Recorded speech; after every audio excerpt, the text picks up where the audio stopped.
스페인의 그 반란 중에 스페인의 한 정규 부대가 반군에 의해서 포위를 당하게 됐답니다. 그래서 이제 너무나 이게 지금 상황이 급박하게 돌아가니까 대부분의 사람들은 항복하자.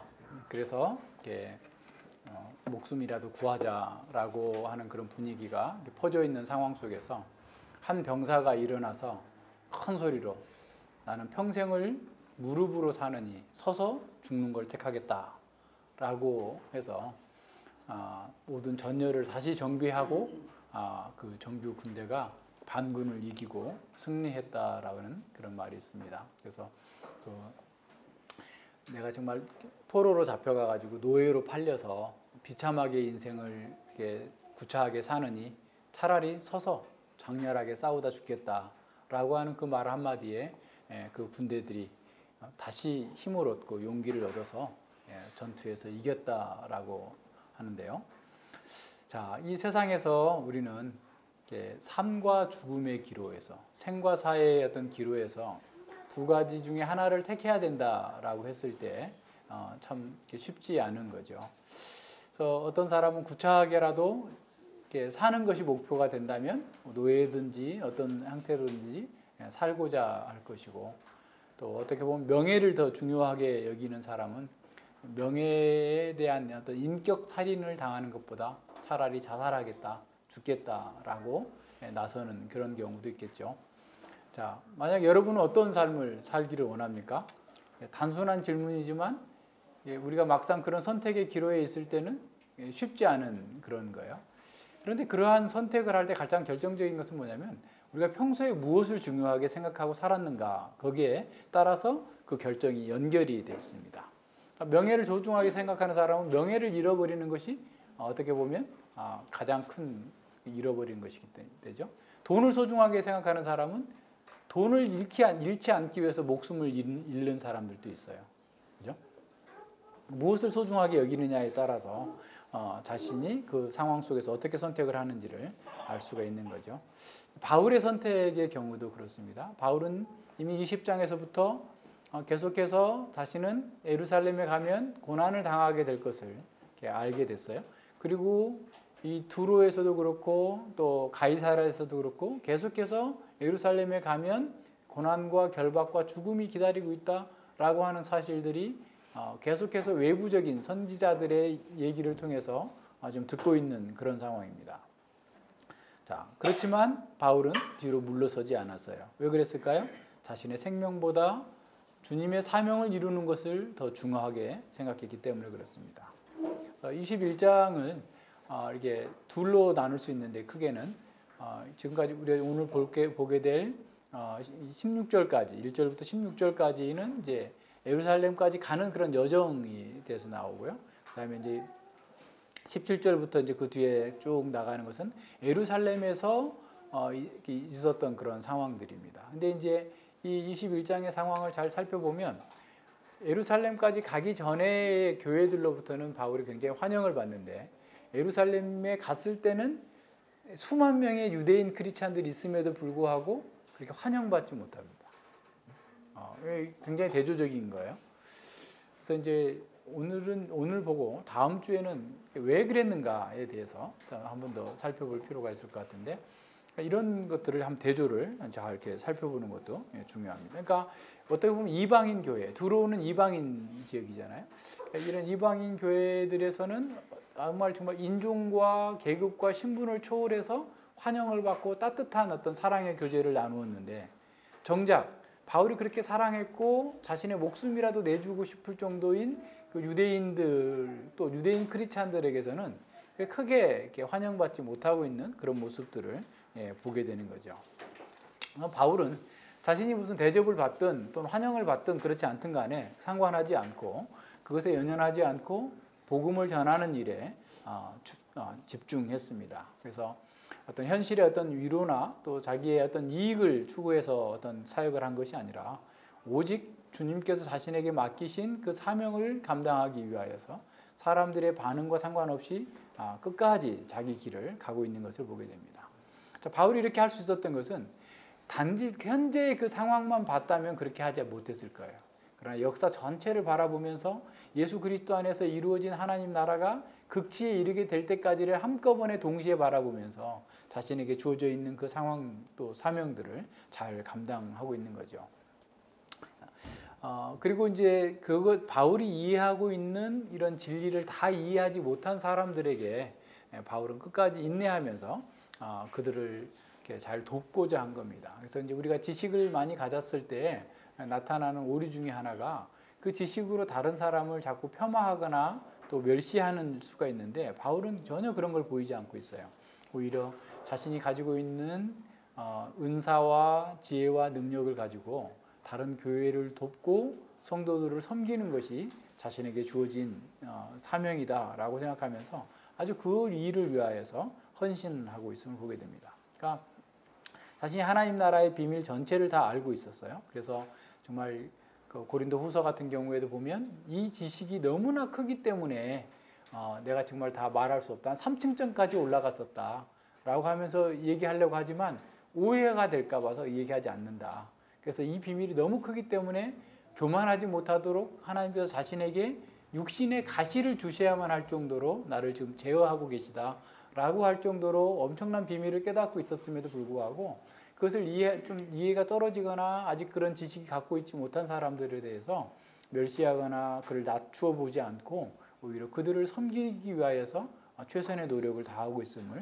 보게 됩니다. 그래서 따뜻한 마음으로 연약한 형제와 교회를 돕기 위해서 자신의 모든 것들을 사용하고 있다는 것을 보게 됩니다. 무엇보다도 우리는 이런 그 하나님 앞에서의 바울의 이런 태도들을 우리 자신과 늘 견주어서 좀 볼 필요가 있어요. 그러니까 우리가 다른 사람들보다 좀 더 많이 안다고 해가지고 교만해져서 다른 사람을 주관하려고 하거나 또 다른 사람에게 가르치려고 하는 그런 태도를 가지고서 이렇게 사람들을 대하면 다 거부 반응이 나고 오히려 복음으로 인한 그 유익이 아니라 그 지식으로 인한 유익이 아니라 반감을 일으키게 됩니다. 그래서 그런 것들을 잘 생각해 볼 수 있는 그런 기회가 될 수 있어요. 그래서 정말 우리가 아파 본 사람이 아픈 사람을 이해할 수 있어요. 여러분 아마 치통을 한 번도 알아보지 못한 사람은 치통이 얼마나 아픈지 잘 모를 거예요. 근데 치통을 경험해 본 사람은 치통이 지금 현재 치통을 앓고 있는 사람들의 마음을 이해할 수 있는 거죠. 우리가 이렇게 연약한 성도들을 이해하는 것 또한 연약한 교회들을 이해하는 것 또한 사실은 우리가 잘 이렇게 헤아려야 됩니다. 그러니까 중국의 교회가 우리보다 연약하죠. 그래서 중국 교회는 이렇게 어떻게 보면 성경에 대한 사랑이 있고 열정이 있지만 여러 가지 예배의 어떤 모범이라든가 또 교리적인 부분이라든가 등등의 여러 가지 약한 점들이 있어요. 그래서 그 약한 것들 때문에 그들을 배격하는 것이 아니라 오히려 그들의 약함을 우리가 채워줘야 된다. 그들의 부족함을 우리가 감당해야 된다라고 하는 그런 자세로 이렇게 그들을 돕고자 해야지. 그래서 이렇게 좀 자꾸 격려해주고 또 그들이 정말 바른 길로 갈 수 있도록 해 나가도록 하는 것이 어떻게 보면 하나님께서 우리에게 먼저 진리를 깨닫게 하시고 또 그 진리를 따라 살고 또 바른 교회를 세워 나가도록 하신 그런 의도라는 사실을 늘 기억해야 됩니다. 그래서 우리가 가지고 있는 그 선한 것이 무엇이 됐든지 간에 그것 때문에 우리 자신이 교만해지거나 자만하고 다른 사람들을 멸시하고 해서는 안 돼요. 그러니까 우리 주변에 있는 교회들도 마찬가지입니다. 우리는 바른 그래도 교회를 원상의 교회를 회복하고자 여러 가지 노력하면서 이런 부족한 부분들을 이렇게 많이 이렇게 척결했지만 그렇다고 그래서 그러지 못한 교회들을 이렇게 너무 이렇게 낮추어 보거나 잘못하고 하면 안 돼요. 그러니까 정당하게 우리가 또 바르게 우리가 가지고 있는 지식과 또 그 은사들을 사용해서 그들을 돕고자 하는 그런 열린 마음을 가져야 됩니다. 바울은 지금 그런 걸 보여주고 있어요. 자, 21장 1절로 6절까지 계속 보면 바울이 이렇게 이제 밀레도를 떠나서 그러니까 밀레도를 떠나서 쭉 이제 작별하고 또 그래서 쭉 그 뭐랄까 해안을 따라서 이렇게 이제 내려오는 그런 방식으로 나오고 있죠. 그래서 여러분 뭐 지도를 다 머릿속에 좀 떠올린다면 아주 분명하게 이렇게 내려오고 있는 그런 상황들이 보입니다. 근데 그 첫 번째 이제 기착지가 두로에 들어오게 됐죠. 그래서 두로에서 일주일 동안 머물게 됩니다. 그러니까 두로에서 일주일 동안 머물렀다는 것은 아직 오순절이 이렇게까지 가는데 좀 시간이 있었다라는 것을 생각할 수 있어요. 근데 이제 두로에서도 보니까 그 성도들이 성령의 그 은사를 통해서 그 4절을 보세요. 4절. 제자들을 찾아가서 거기서 이래를 머물더니 그 제자들이 성령의 감동으로 바울더러 예루살렘에 들어가지 말라 하더라 그랬어요. 그러니까 한 성령 안에 있는 교회들이기 때문에 그런 성령의 감동으로서 바울이 예루살렘에 가면 고난 당할 거다라는 사실을 알게 된 거죠. 그래서 되도록이면 그들은 바울에게 예루살렘에 올라가지 말도록 이렇게 막아선 거죠. 자, 이랬을 때도 한번 생각해 보세요. 바울이 이러한 바울도 지금 예루살렘에 가면 고난 받는다는 거 알고 있어요. 그래도 지금 예루살렘으로 가고 있는 그런 상황입니다. 그런데 또 교회들마다 이렇게 막고 있어요. 동일한 성령께서 은혜를 주셨는데 또 보여주셨는데 바울은 가는 것이고 또 이 성도들은 가지 말라는 거죠. 자, 그랬을 때 뭐가 차이가 있을까를 생각해 보면 해석의 차이가 있는 거예요. 그죠? 그러니까 이제 이 성도들은 바울이 지금 이게 일찍 가서 고난을 당하면 아직도 교회를 도와야 될 여러 가지 일들이 많은데 그래 고난 당하는 것을 참아 보지 못하겠다. 그리고 이 교회의 전진에 있어서 바울이 없는 것은 큰 손해다라는 그런 마음을 가졌겠죠. 자, 그럼에도 불구하고 바울은 그들에게 그들의 해석이 잘못됐다라고 막 책망하거나 그러지 않고 또 동시에 그들의 의견을 완전히 무시하지도 않으면서도 자신의 뜻을 잘 얘기하고 있는 거죠. 그래서 정말 바울은 이런 그 하나님의 계시를 받고 그 계시에 따라서 이렇게 해석하는데 부족함이 있고 또 자신과 하나님 나라의 그 경륜을 다 이해하지 못하는 이 사람들에 대해서 멸시하거나 그들을 이렇게 무시하지 않고서 하나님 말씀을 따라서 자신이 가야만 되는 그 이유들에 대해서 자세하게 아마 설명해 줬을 겁니다. 그래서 그걸 잘 받아들인 거죠. 또 두로에 있는 그 제자들 또한 두로의 교회에 있는 제자들 또한 자신들이 받은 성령으로부터 받은 그런 계시와 예언의 말씀이 옳기 때문에 바울이 가면 안 된다라고 주장하지 않았던 거죠. 그래서 바울의 가르침을 잘 수용하고 바울에게 협력하는 그런 태도를 취하게 됐습니다. 그러니까 이런 태도는 참 중요한 겁니다. 그러니까 우리가 동일한 말씀을 가지고서 동일한 상황을 처했을 때 그것을 어떻게 해석하느냐에 따라서 우리의 어떤 그 행동의 방향이 달라질 수 있는데 서로를 질서 있게 교회의 질서 가운데에서 잘 정리하고 있음을 보게 돼요. 고린도전서 14장에서도 예언과 방언에 관해서 가르칠 때 14장 29절로 33절에서 이렇게 말씀합니다. 예언하는 자는 둘이나 셋이나 말하고 다른 이들은 분변할 것이요 만일 곁에 앉은 다른 이에게 계시가 있거든 먼저 하던 자는 잠잠할지니라. 너희는 다 모든 사람으로 배우게 하고 모든 사람으로 권면을 받게 하기 위하여 하나씩 예언할 수 있느니라. 예언하는 자들의 영이 예언하는 자들에게 제재를 받나니 하나님은 어지러움의 하나님이 아니요 오직 화평의 하나님이시니라 그랬어요. 질서의 하나님이시기 때문에 자 그래서 이런 경우에도 바울의 그런 그 계시와 바울의 어떤 그런 해석을 그들이 이렇게 잘 받아들이는 것이죠. 그래서 예언하는 자는 그 예언하는 자의 영의 제재를 받는다고 했기 때문에 두로의 성도들은 바울의 그런 권면과 해석을 잘 받아들여서 했던 것이죠. 한 주간의 이런 짧은 그 만남이었지만 그 사이에서 정말 많은 말씀을 함께 나눴을 것 같아요. 그래서 성령 안에서의 따뜻한 사랑의 교제를 나누었고 그리고 헤어질 때 보면 모두가 다 바닷가에 나와서 무릎 꿇고 기도하고 있는 모습을 보게 됩니다. 보통은 이제 그 당시에 기도의 관례는 서서 하는 그런 기도가 이렇게 관례였는데 무릎을 꿇고 기도했다라는 것은 굉장히 간절한 마음으로 기도했음을 보여주고 있는 거죠.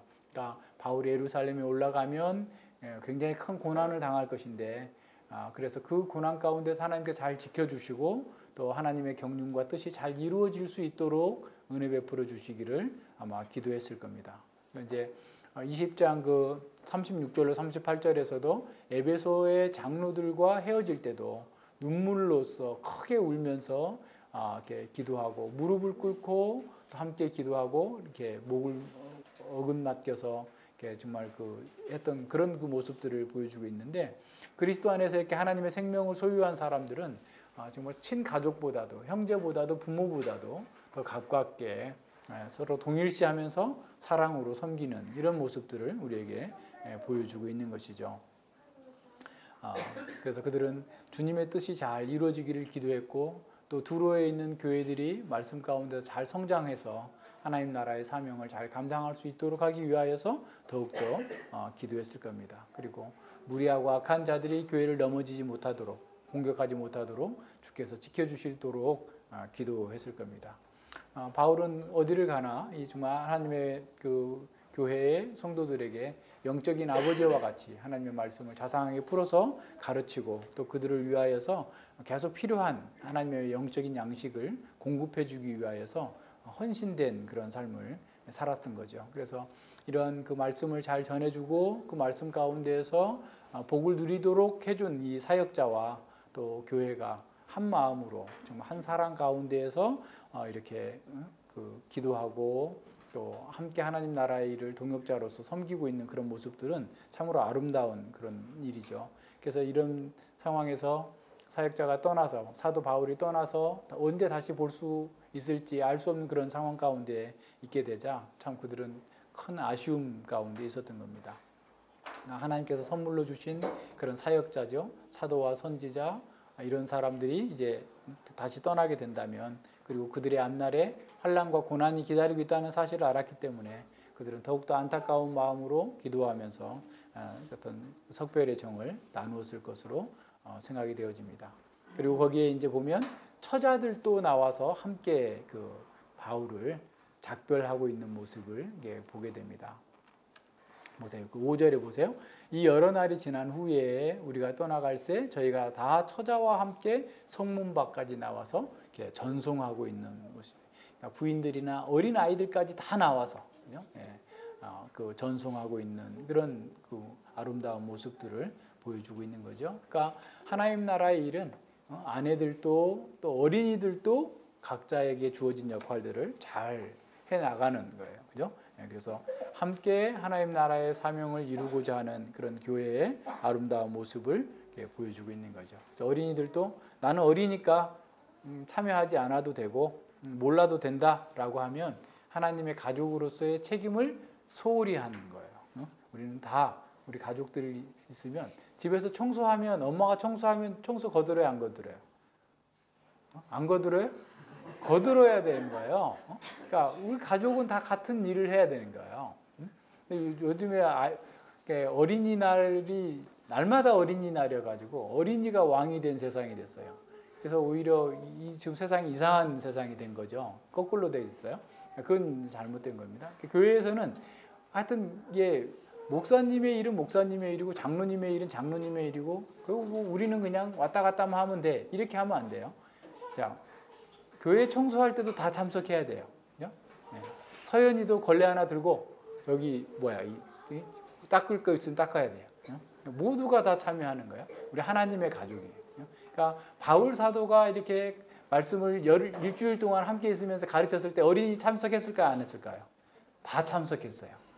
함께 예배하고 함께 밥 먹고 함께 지내면서 또 이렇게 석별의 정을 나누면서 같이 기도하고 떠나가는 모습을 전송하고 이랬을 때 그 어린이들 속에서 정말 장차 그 다음 세대의 교회가 그 바울 사도의 가르침을 마음에 잘 새기고 그 가르침을 따라서 교회가 잘 세워져 나가는 그런 모습을 통해서 교회적인 어떤 정말 중요한 토대를 쌓을 수 있었던 것이죠. 그리고 그 참여했던 어린이들 또한 하나님 나라의 그 복을 누리고 또 이렇게 정말 대사도로부터 가르침을 받았던 것들을 늘 마음에 새기면서 교회를 잘 섬겨 나갔을 거라고 보여집니다. 자, 이런 가르침 속에서 온 교회가 또 함께 일하고 있음을 우리는 이렇게 놓치지 않고 이렇게 봐야 됩니다.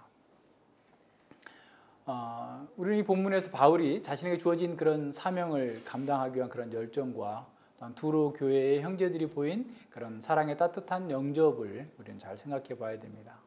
그리고 성령께서 어떤 사실을 보여주시고 또 어떤 하나님의 말씀이 주어졌을 때 그것을 서로 잘 질서 있게 또 해석하고 또 아름다운 열매를 맺고 또 주님의 일을 잘 처리해 나갈 수 있는 그런 것들을 살펴봐야 됩니다. 그리고 어린아이와 또 그 여자들도 교회의 한 지체로서 교회의 행진에 어떻게 자기 역할을 잘 감당하면서 나가야 될지 이런 것들 또한 생각해 봐야 돼요. 그래서 우리 어린아이는 그냥 어떻게 보면 게스트처럼 이렇게 여기는 게 아니고 어린아이도 자신에게 주어진 역할들을 잘 감당할 수 있도록 하는 거예요.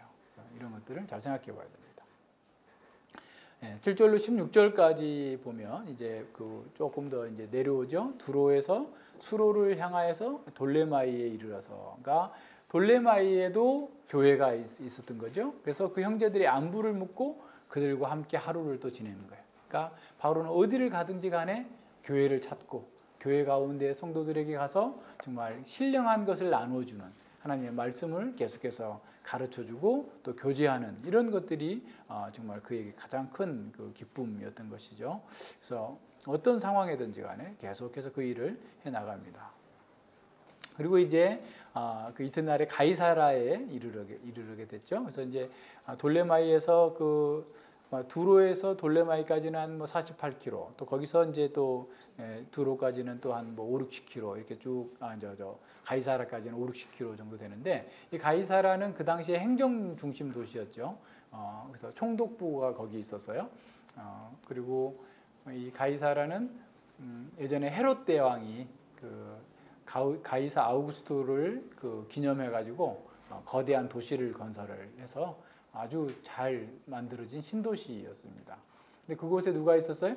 빌립이 있었어요. 그러니까 7 집사 중 하나라고 그랬는데 원문에는 집사라는 말이 없어요. 그러니까 그 사도행전 6장에서 그 재정을 담당하는 그런 사람으로 뽑혔던 그 빌립이죠. 그리고 그분이 스데반의 핍박이 있어서 사도행전 7장에서 스데반이 순교하고 나서 예루살렘 교회에 수많은 박해가 오자 이제 사마리아로 가서 복음을 전했던 바로 그 빌립이에요. 그리고 이제 8장 후반부에 가서 보면 또 성령께서 그를 이렇게 이끌어다가 예루살렘에서 가사로 내려가는 길까지 가라 해가지고 예루살렘 에디오피아 내시에게 복음을 전함으로써 그가 구원을 얻게 되죠. 그래서 에디오피아 내시가 아마 빌립을 강권해서 에디오피아로 데려가려고 했을 때 성령께서 빼앗아다가 가이사라에 두었어요. 그래서 가이사랴 주변에 순회 사역을 하면서 많은 교회들을 세웠을 겁니다. 그래서 이제 그 뒤에 보면 빌립이 주변에 그 많은 사람들에게 그 복음을 전했다라고 하는 사실들이 이렇게 나옵니다. 그래서 이제 빌립의 집에 또 한동안 이렇게 머물게 되죠. 그래서 이런 그 상황 속에서 바울은 하나님 말씀을 따라서 이렇게 또 그들에게 빌립과 그 교회 또 주변에 있는 가이사라에 있는 교회들에게 복음을 계속해서 전하게 됐겠죠. 그런 상황 속에서 이제 그 아가보라고 하는 선지자가 유대로부터 내려오게 됩니다. 이 아가보 선지자는 11장 그 27절과 28절에서 예루살렘에 큰 흉년이 들 것이다라고 예언했던 바로 그 선지자예요.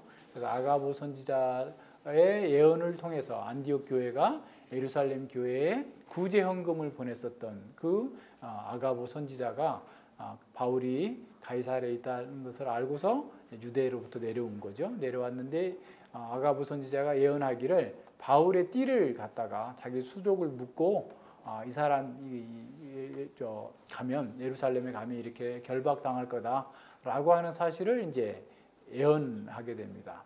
예언하게 되자 이제 그 바울과 그 모든 사람들이 이제 정말 또 바울 일행들이 꽤 많아요. 지금 이제 적어도 한 뭐 10명 가까이 됐을 수 있어요. 그러니까 왜냐하면 이방인 교회들, 갈라디아 교회, 또 아시아에 있는 에베소 교회, 마게도냐 교회, 아가야 교회 이런 교회에서 모아온 지금 헌금을 가지고 예루살렘으로 가고 있잖아요.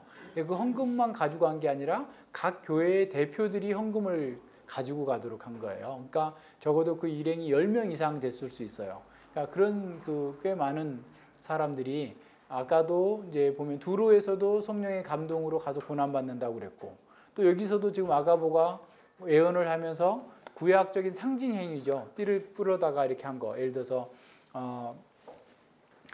그 에스겔이 뭐 띠를 풀러다가 어디다 감춰놓으니까 그게 다 썩어버린다든가 뭐 등등의 또 뭡니까 에레미야도 또 밭을 사기도 하고 뭐 등등의 이런 그 상징 행위들을 한 것처럼 구약의 선지자들이 상징 행위를 한 것처럼 자신의 예언과 상징 행위를 동시에 하니까 이제 바울이 이렇게 예루살렘에 가면 고난받고 이렇게 붙잡혀서 죽을 수도 있다라는 것이 너무 확정적이다라는 사실을 이제 사람들이 알게 된 거죠. 그래서 이제 12절에 보면 우리가라고 하죠. 우리가 그 말을 듣고. 그래서 우리라는 말은 지금 누가를 포함한 바울 일행과 가이사랴에 있는 모든 교회의 사람들이 그곳 사람들과 더불어서 바울에게 예루살렘으로 올라가지 말라 권하는 거예요. 그러니까 누가도 이제는 누가와 함께했던 많은 일행들도 바울과 함께했던 일행들도 이렇게 지금 하나님께서 분명하게 계시를 보여주시는데 당신이 예루살렘으로 가면 안 됩니다 라고 해서 말리고 있는 상황을 보게 된 거죠. 그래서 정말 바울과 같이 당대에 크게 쓰고 있는 하나님의 종이 결박을 당하거나 죽음을 당한다면 하나님 나라와 교회에 정말 큰 손해가 될 것이다 라고 판단했기 때문에 계속해서 그들은 바울이 그곳에 가지 않도록 그들이 아주 강권하는 그런 상황인 거죠. 막 울면서 이렇게 말렸을 거예요.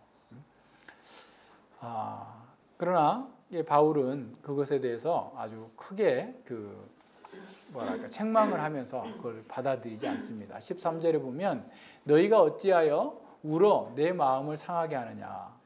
나는 주 예수의 이름을 위하여 결박받을 뿐 아니라 예루살렘에서 죽을 것도 각오하였노라. 그러니까 바울은 일사의 각오의 정신을 가지고 하나님의 뜻을 이루기 위해서는 자기 목숨도 내놓고 지금 간다. 그 정도로 중요한 일을 위해서 간다라는 거예요. 자기 목숨보다 더 중요한 일을 위해서 가는데 너희들이 왜 자꾸 나를 이렇게 못 가게 막느냐? 왜 마음을 상하게 하느냐라고 하는데 이 마음을 상하게 한다라는 마음을 깨뜨린다라는 그런 표현인데, 그러니까 이제 바울의 마음도 흔들릴 수가 있는 거죠. 바울도 연약한 인간이기 때문에 사람들이 그렇게 자꾸 얘기를 하다 보면 자기의 안위가 하나님 나라의 일보다 더 중요하게 생각해서 흔들릴 수 있는 그런 상황들에 대해서 막 방어하고 있는 거죠. 그러니까 이미 밀레도에서 에베소 교회 장로들에게 주 예수의 복음, 은혜의 복음을 전하는 그 일을 하기 위해서는 자기 목숨을 조금 더 귀한 것으로 여기지 아니하노라라고 고백했던 그 바울이 동일한 그 마음으로 이해하는 거죠. 그러니까 바울은 그들의 충정과 그들의 마음을 사랑하는 마음을 다 이해하지만 그들의 만류를 듣게 됨으로써 하나님의 뜻이 이루어지지 않는다면 그것은 더 큰 문제이기 때문에 단호하게 이와 같이 선언한 것이죠. 그러니까 바울은 이런 면에서도 자신의 어떤 직분과 자신의 어떤 영적 깨달음이 더 크다라는 사실을 내세워서 그들을 그냥 이렇게 잠잠하게 하는 것이 아니라 오히려 하나님의 말씀을 더욱더 잘 풀어서 꼭 그렇게 해야만 되는 이유들을 설명하면서 함께 그 사역을 위해서 함께 기도하면서 해 나갈 수 있도록 한 거죠. 그러니까 사실은 그 가이사라나 두로에 있는 교회가 또 아가보가 받았던 그런 모든 예언들은 사실이고 정상적인 거지만 그것의 해석에 있어서의 차이를 갖는 거예요. 그러니까 오늘 우리도 마찬가지입니다. 동일한 본문을 보고서 어떤 사람은 이렇게 해석하고 어떤 사람은 저렇게 해석하는데 그러면 그것의 어떤 최종적인 권위는 어디 있느냐? 그 어떤 나이가 많기 때문에 어떤 학위가 있기 때문에 그게 아니라 성경 본문의 그 의도를 누가 더 잘 드러내고 있는가 그것을 잘 찾아야 돼요. 지금은 어떤 그렇기도 하고 또 뿐만 아니라 어떤 성경 해석의 권위가 있다는 것은 단지 어떤 사람의 권위, 교황의 권위나 어떤 칼빈의 권위가 있어서 그런 게 아니라 성경 자체의 문맥에서 드러나고 있는 그런 선한 권위가 있어야 되겠죠. 그러니까 바울의 경우에는 바울과 우리는 달라요. 바울은 계시의 담지자이고 사도였어요. 그렇기 때문에 이렇게 알 수 있지만 오늘 우리는 지금 이 시대는 다시 사도나 선지자가 없어요. 다 모두가 다 동등한 자로서 하나님의 말씀을 하나님의 의도를 가장 잘 드러내는 것으로서 그 해석을 하는 것입니다. 그런 부분에서 우리는 다른 생각을 할 수 있어야 돼요. 그러니까 바울은 구속사 전체에서 자신에게 주어진 사명에 대해서 아주 깊이 생각하고 있어요. 이게 지금 에베소서 3장에 보면 잘 드러납니다. 다음 시간에 좀 더 다루겠는데요. 에베소서 3장에 보면 자신이 하나님께로부터 부르심을 받았고 그 부르심과 자신의 사역이 이 구속사 전체에서 얼마나 중요한 일인가에 대해서 설명해 주고 있어요. 그래서 그렇기 때문에 지금 이런저런 고난이 있다라는 것을 성령께서 알려주셨고 교회가 막는다 할지라도 그것을 따라가지 아니하고 구속사 전체 가운데에서 자신에게 주어진 그 사명을 잘 감당해야 되기 때문에 그것을 이렇게 뿌리치고서 나간 겁니다. 그래서 제자들이 보고 있는 그런 당면한 문제들과 상황들을 다 이해하죠.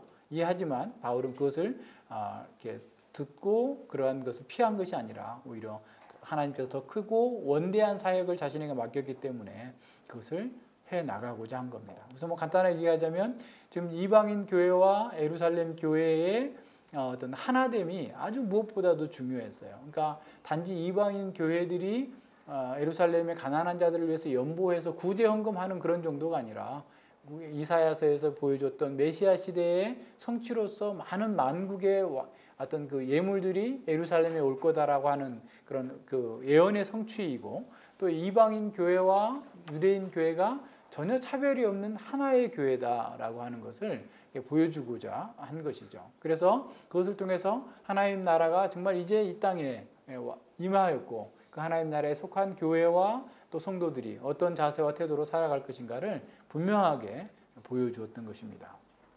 그래서 이 이방인 교회와 유대인 교회의 연합이 이것은 메시아 시대의 아주 중대한 표지였기 때문에 그 일을 위해서 자신이 꼭 가야만 하는 거예요. 왜냐하면 자기는 이방인의 사도로 부름을 받았기 때문에 더군다나 지금 예루살렘의 상황을 이제 17절 이하에 가서 보겠지만 예루살렘의 상황은 굉장히 어떻게 보면 유대주의적인 어떤 그 프레임에 갇혀가지고 하나님의 이런 원대한 계획을 아직 잘 보지 못하고 있는 상황입니다. 그래서 이제 사도행전 15장에서 나타났던 그런 할례 문제로서의 논쟁이 있었고 등등의 문제가 있었지만 예루살렘의 지도자들이 아직도 그 단계에서 뛰어넘지 못하고 있는 그 한계, 그러니까 사도행전 15장의 생각과 사상 안에 지금 있어요. 그러니까 그리고 수많은 지금 그 유대인 크리스찬들은 그것마저도 이해하지 못하고 있는 상황에서 좀 격분해 있는 상황입니다. 그렇기 때문에 바울은 가서 그 문제를 해결해야만 된 거예요. 자기가 죽더라도 그 문제를 풀어서 유대인 교회와 이방인 교회가 하나이고 유대인들이 가지고 있는 그런 잘못된 그 어떤 편협한 민족주의적인 프레임을 꺾어내야지 이게 지금 교회가 온전한 연합을 이룰 수 있을 것이기 때문에 지금 생명을 걸고 그 일을 가게 된 겁니다. 그래서 바울은 자신에게 주어지고 있는 그 계시를 통해서 역사 전체를 바라보면서 그래서 정말 그 역사 가운데에서 지금 자신에게 주어진 이 사명이 얼마나 막중한가 그것을 통해서 사람들에게 전달하고 가르치고자 한 겁니다. 그래서 이제 이번에 이 본문을 다시 보면서 왜 가이사라의 감옥에 2년씩이나 갇혀 있었을까라고 생각을 해보는데 2년이 굉장히 중요한 기간이에요. 그러니까 바울이 거기서는 이제 이 사도행전에서는 거기에 있는 총독들에게만 복음을 전하고 아그리빠 왕에게 복음을 전한 것으로만 나오지만 사실은 그 2년여 기간 동안에 유대에 있는 교회 지도자들과 수많이 왕래하면서 그러니까 바울은 나갈 수 없었겠지만 그 지도자들이 와가지고 복음에 대한 더 깊은 이해를 할 수 있도록 가르치고 돕는 아주 중요한 기회로 삼았을 것으로 보입니다. 자, 그래서 우리는 하나님 나라의 전체의 경륜을 보면서 어떤 문제든지 간에 해석해야 된다는 걸 잘 생각해 봐야 됩니다. 그러니까 우리 개인적인 것도 마찬가지고 교회적인 문제가 일어났을 때도 하나님께서 이 세상을 창조하시고 또 역사의 마지막에 새하늘과 새 땅을 이루어 가시는 그 전체의 경륜 속에서 오늘 우리에게 주어진 이 시대적 상황을 잘 읽으면서 우리가 그것에 어떻게 반응할 것인가를 해 나가야 돼요. 그러니까 역사를 바라보지 못하고서 어떤 결정을 주먹구구식으로 늘 하게 되면 나중에는 하나님의 뜻과는 상관없는데 이제 자기들은 하나님의 뜻대로 한다고 열심히 하는 이런 방식으로 드러나게 되는 거죠.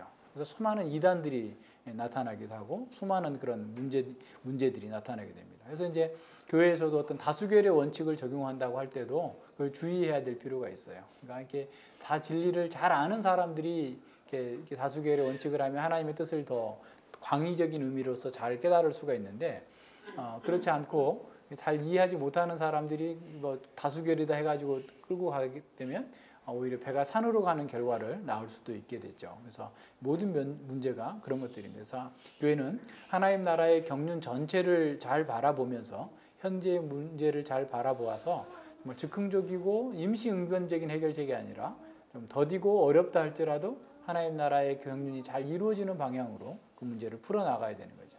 그렇기 때문에 역사와 종말에 대한 이해가 우리가 좀 분명하게 있어야 되는 거죠. 자, 주님의 제자들은 이 다른 그 막았던 사람들은 바울의 이러한 태도를 보면서 더 이상 말리지 않게 되죠. 그러면서 그들은 기도로서 주님의 뜻에 맡기게 됩니다. 주님의 백성들의 이러한 태도는 아주 중요한 거죠. 우리가 다 알지 못하는 그런 일에 있어서 자기 의견만을 막 주장하고 나서면 안 되는 거죠. 주님의 뜻을 따라서 주의 뜻이 이루어지기를 바란다라고 하면서 이렇게 함께 그 일에 협력해서 나아갈 수 있도록 해야 되는 겁니다. 그래서 바울과 그 주의 제자들 간의 문제는 오늘날 교회에서도 잘 나타날 수 있어요. 그래서 이런 문제들을 당할 때 주님의 인도하심 가운데에서 역사 경륜 전체를 바라보면서 우리의 어떤 이익이나 당장의 어떤 이익이 아니라 전체적으로 교회가 유익하게 되는 방향으로 나아가야 되는 거죠. 그리고 자기 주장이 아무리 옳고 순수하다 할지라도 그것을 다툼을 가지고 막 강제로 막 밀어붙이기보다는 좀 더 기다리면서 잘 설득하고 말씀의 은혜 가운데에서 나아갈 수 있도록 해야 됩니다. 뿐만 아니라 교회는 신령한 자들의 의견을 잘 존중하고 또 그 주님의 뜻을 따르고 질서 있게 그 모든 것들을 잘 행해 나갈 수 있어야 됩니다. 그래서 주님께서 기뻐하시는 그런 열매를 맺도록 해 나가야 되는 거죠. 이건 우리 개인과 가정에서도 마찬가지예요. 우리 개인적으로도 성장하려면 늘 지금 현재 당장 당면한 그런 문제만 보지 말고 역사 전체 가운데에서 하나님께서 우리에게 이렇게 바라시는 것이 무엇인지, 우리 가정을 통해서 이루시고자 하는 바가 무엇인지를 상고하면서 텔레스코핑의 방식으로 과거와 현재와 미래를 동시에 바라보면서 지금 현재 있는 눈앞에 있는 그 문제들을 보면 좀 더 잘 풀리게 되죠. 그런 게 없으면 자꾸 혼란스러워지게 돼요. 다른 방향으로 가게 됩니다. 그러니까 또 뿐만 아니라 우리가 좀 더 다른 사람보다 더 멀리 보고 더 폭넓게 보고 있다 할지라도 그것을 빌미로 형제를 주관하거나 또는 좀 억누르거나 뭐 이렇게 해서는 안 됩니다. 그러니까 자기에게 주어진 그런 현실적인 상황 속에서 그 가장 잘 맞는 것이라 할지라도 하나님께서 세우신 그런 질서 가운데에서 적절하게 잘 조화롭게 그 문제를 풀어나갈 수 있도록 인내하면서 해나가는 게 필요합니다. 15절과 16절에 보면 여러 날 후에 행장을 준비해서 예루살렘으로 출발했다라고 나가는 거죠. 그래서 이제 예루살렘으로 가는 그 여정 가운데 여기서 주목해 봐야 될 것은 가이사라 교회에 몇 명의 제자들이 함께 동행했다라는 거예요. 근데 그 가이사라의 제자 중에 나손이라는 사람이 있었는데 오랜 제자라는 표현이 나와요. 그러니까 오랜 제자라는 표현을 보면 아마도 오순절 성령 강림 시에 예수님을 믿었던 그런 사람인 것 같아요. 그래서 오순절에 믿었던 그런 제자였는데 이 사람은 바나바와 같이 구브로 출신이었던 그런 사람인 거죠. 그래서 아마도 어떤 학자는 그 나손이 예루살렘 교회의 창립 멤버였을 거다 뭐 이렇게 얘기하기도 하는데 어쨌든 그가 함께 바울 일행과 함께 가는데 가는 이유를 잘 보세요. 이게 뭐라고 나와 있어요? 그의 집을 예루살렘에 있는 집에 바울 일행들이 묵을 수 있도록 한 거예요. 얼마나 놀랍습니까? 그러니까 이 예루살렘에 있는 그 집에 여기 어디 뭐 당지 여관을 가거나 어디 뭐 적당한 그 묵을 장소가 없을 수 있으니까 자기 집에서 묵게 하고 그들의 그 숙박할 수 있는 그런 여비를 다 되겠다고 하면서 자원해서 이렇게 함께 나아간 것이죠. 그래서 이제 한 뭐 가이사랴에서 예루살렘까지는 뭐 80에서 100km 정도까지 되니까 거기에 한 이틀 정도는 가야 되겠잖아요. 그래서 이제 함께 가이사랴에 있는 교회의 성도들이 동행하고 있음을 겁니다. 필요한 음식과 뭐 여장을 함께 준비해 가지고 같이 동행해 준 것이죠. 주님의 나라를 위해서 일하는 사역자들은 대책 없이 막연하게 행동하지 않았습니다. 바울은 내가 하나님 나라를 위해서 또 거룩한 일을 위해서 예루살렘에 올라가기 때문에 그곳에서 우리를 잘 대접해 주겠지라는 생각으로 예루살렘으로 가지 않은 거죠. 또 어리고 연약한 사람들처럼 자신이 하나님 나라를 위해서 선한 일을 하기 때문에 당연히 잘 대접받아야 된다, 환영받아야 된다라고 생각하지 않았습니다. 바울은 자신이 수행하는 선한 사역들로 인해서 형제들에게 짐이 되지 않도록 세심하게 배려합니다. 또한 다른 사람이 그 어떤 자원한 헌신을 기꺼이 받아들였지만 헌신하도록 강요하지는 않았어요. 바울을 비롯한 사역자들은 자신들이 대접받기보다는 정말 부모의 심정으로 형제들을 세심하게 배려하고 조심스럽게 행동했음을 우리는 보게 됩니다. 바울의 이런 태도는 주님을 사랑하는 제자들의 적극적인 헌신에 제자들이 적극적으로 헌신할 수 있도록 동기부여가 됐겠죠. 바울의 이런 모범을 가까이서 지켜본 제자들은 자신의 시간과 물질을 들여서 거룩한 일에 기쁨으로 참여하고자 한 것입니다. 하나님 나라를 위해 죽을 것도 각오한 사도 바울의 결단과 헌신은 교회가 무엇을 위해서 존재하는지를 보여줍니다. 바울의 결단과 헌신은 많은 제자들의 마음을 격동시켰습니다. 시편 110편 3절에서 보고 있는 것처럼 주의 권능의 날에 주의 백성이 거룩한 옷을 입고 즐거이 헌신하니 새벽 이슬 같은 주의 청년들이 주께 나오는도다 라고 그랬어요. 주님의 권능의 날이 예수님 안에서 도래했습니다. 이제 주님의 백성들이 거룩한 옷을 입고 즐거이 헌신하는 시대가 된 것이죠. 거룩한 옷을 입어요. 예수 그리스도로 옷 입고 예수 그리스도와 동일한 방식의 삶을 살면서 헌신하는 그런 시대가 왔어요. 새벽 이슬처럼. 여기서 새벽 이슬은 오늘 우리나라의 새벽 이슬 정도가 아니에요. 이 팔레스타인의 새벽 이슬은 촉촉하게 내려서 거의 비를 대신할 정도의 그런 이슬입니다. 그럴 정도로 정말 도움이 되는 능력 있는 청년들이 하나님의 백성들이 헌신의 길에 즐겁게 나오는 그런 시대를 이렇게 도래했음을 이 기사는 우리에게 보여주고 있습니다. 이처럼 주님의 구속받은 사람들은 하나님 나라의 그 일의 중대함을 깨닫게 된 거죠. 하나님 나라는 그 일의 가치를 알고서 이렇게 자원해서 자기를 드리는 성도들을 통해서 확장되고 전진하게 됩니다. 이렇게 자원해서 섬겼던 나손과 같은 제자들에 대한 성경의 기록들이 굉장히 많습니다. 누가복음 8장 3절에 보면 헤롯의 청지기 구사의 아내 요한나와 또 수산나와 다른 여러 여자가 함께하여 자기들의 소유로 저희를 섬겼더라. 저희는 예수님과 그 제자들, 무리들을 섬기게 된 겁니다. 그리고 빌립보서 1장 5절과 6절에서도 보면 첫날부터 이제까지 빌립보 교회가 복음에서 너희가 교제함을 인함이라. 계속해서 이 바울 사역을 협력하고 도운 거죠. 너희 속에 착한 일을 시작하신 이가 그리스도 예수의 날까지 이루실 줄을 우리가 확신하노라 그랬어요.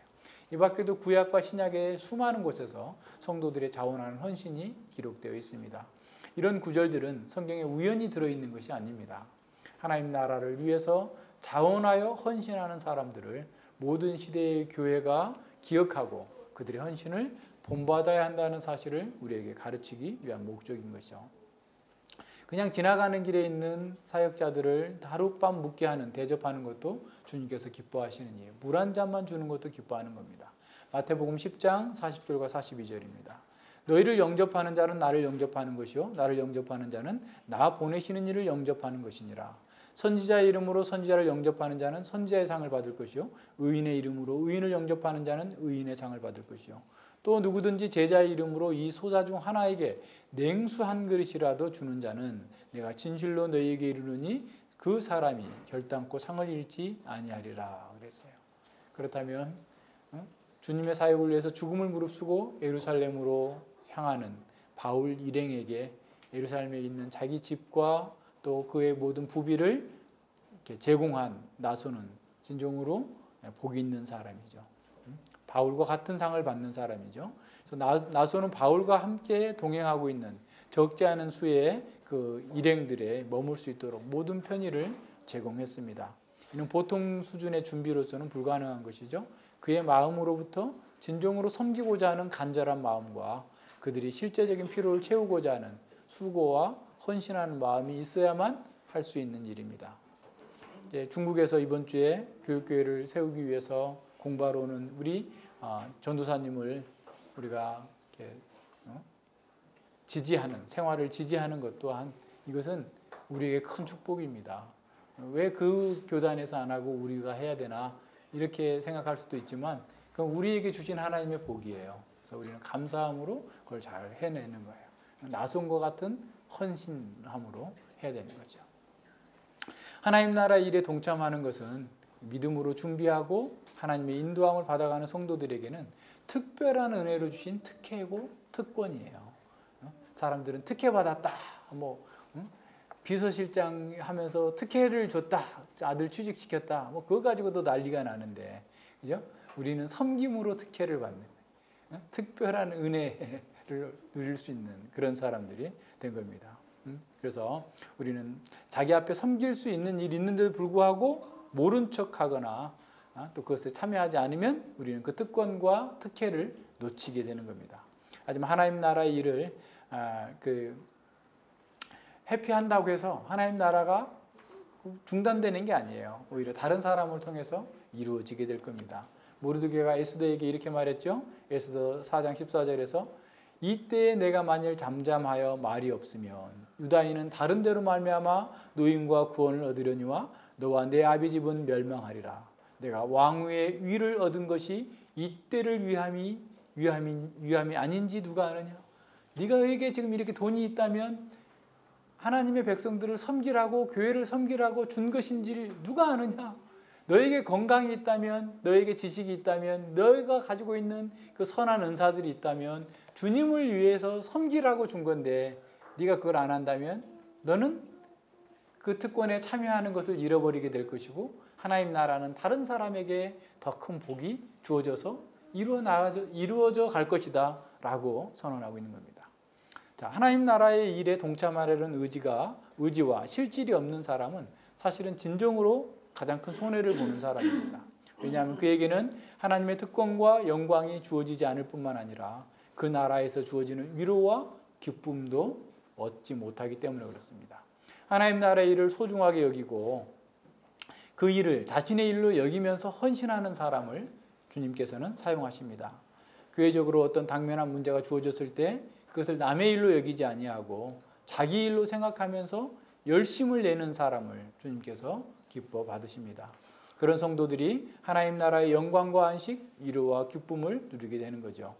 물론 우리는 어떤 일이든지 자기 수준과 형편에 맞게 해야 되겠죠. 간혹 어떤 사람들은 자기 형편보다 더 많이 헌신하겠다라고 하는 사람들이 있는데 그런 경우에는 그 뒷감당도 자기가 해야 돼요. 무슨 말인지 알겠어요?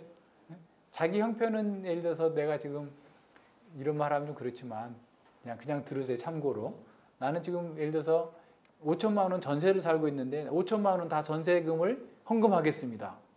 그럼 어떻게 살 거예요? 그 다음에는 자기 가족들은 뭘로 부양하고 뭘로 먹고 살 거예요? 그러니까 그렇게 하지 말라는 거예요. 그러나 하나님께서는 그 믿음으로 한다고 해서 그걸 무조건 다 받는 게 아니에요.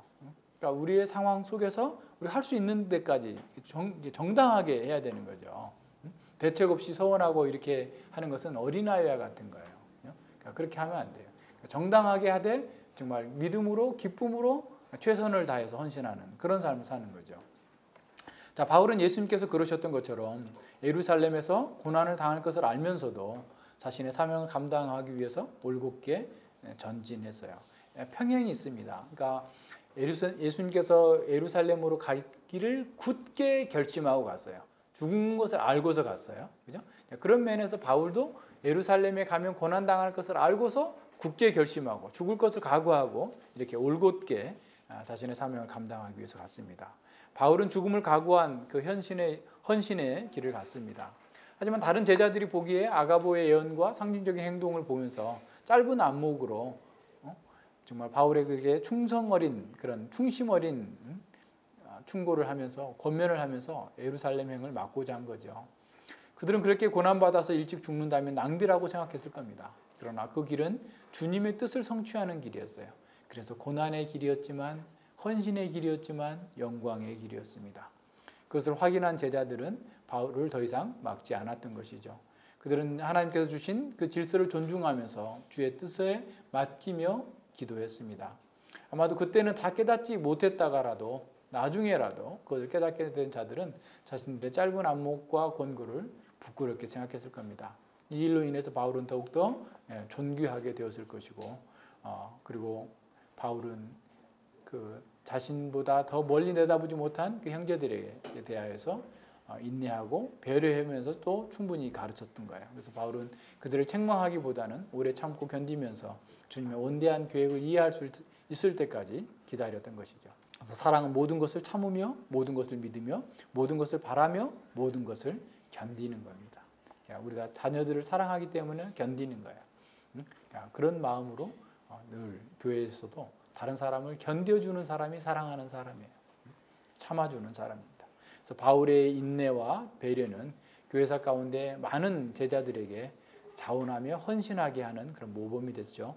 그래서 헌신은 또 다른 헌신을 잉태하게 하고 산출을 하면서 하나님 나라를 확장해 나아가고 있습니다. 이는 우리 교회가 하나님의 인도하심을 따라서 이 시대에 맡겨진 사명을 감당하고자 할 때에도 유념해야 될 점입니다. 우리가 어떤 결정을 하고 어떤 헌신을 하든지 항상 질서를 따라서 하나님의 백성답게 새로운 성품을 따라서 행해야 됩니다. 그리고 주께서 기뻐하시는 아름다운 열매를 맺도록 해야 되겠죠. 무슨 일이든지 다툼이나 허용을 하지 말고 겸손한 마음으로 주님의 뜻을 성취하기 위해서 애써야 됩니다. 또한 우리는 누가 이 일을 하겠거니 하면서 자신은 멀찌감치 서서 이렇게 바라보는 자가 아니라 고난의 길을 할지라도 자원해서 헌신하고 있어요. 드로의 교회가 바울의 전송할 때 모든 어린아이들까지 나와서 했던 것처럼 하나님 나라의 일을 위해서 어린아이들까지 다 같이 협력해서 하고자 하는 그런 헌신의 마음이 있어야 됩니다. 주님의 일을 자신의 일로 알고 헌신하는 사람은 주님의 영광의 주님과 동행하는 그런 축복을 누리고 있는 것이죠. 주께서 이 시대에 이루고자 하는 그런 일에 직접 참여하는 것, 그것이 우리에게 가장 큰 영광이고 특혜다라는 사실을 알고 오늘 우리에게 주어져 있는 여러 가지 섬김의 길, 또 하나님 나라의 사명을 이루는 그 일에 있어서 하나도 소외되지 않고 뒤로 물러서지 않고 함께 동역하고 동참해서 복을 누리는 저와 여러분이 되길 바랍니다. 기도하겠습니다. 하나님 아버지 감사를 드립니다. 주님께서 저희들에게 이 바울의 그런 3차 전도여행을 마치고 예루살렘으로 돌아가는 그 여정 가운데에서 만났던 그 두로의 교회와 돌레마의 교회와 또 가이사라의 교회 속에서 주어졌던 이런 사건들과 또 교회들과의 교제를 통하여서 참 오늘 우리에게 무엇을 가르치시고 또 우리가 이 시대 가운데에서 어떻게 주님 나라의 일을 이루어 가야 될지를 가르쳐 주시니 진실로 감사를 드립니다. 우리가 하나님의 진리를 아는 만큼 더욱더 겸손하게 다른 사람을 잘 섬길 수 있도록 은혜 베풀어 주시고 또한 우리의 지식은 우리 자신만을 위한 것이 아니라 교회의 연약한 자들 또 이 보편 교회 가운데 속해 있으나 진리가 부족하고 연약한 사람들을 돕기 위한 것이라는 사실을 알고 우리에게 있는 그 선한 자원들을 주님께서 주신 그 선한 것들을 잘 사용하여서 주님의 교회와 주님의 나라를 위하여서 또 잘 섬김의 길로 나아갈 수 있도록 주님 함께하여 주시옵소서. 주님께서 저희들에게 자원하여 헌신하는 은혜를 허락해 주셨사오니 아버지 더욱더 기쁨 가운데에서 겸손함으로 즐거움으로 헌신하여 주님의 나라를 위하여서 복되게 쓰임받는 거룩한 도구들이 되게 하여 주시옵소서. 감사드리며 예수님 이름으로 기도드립니다. 아멘.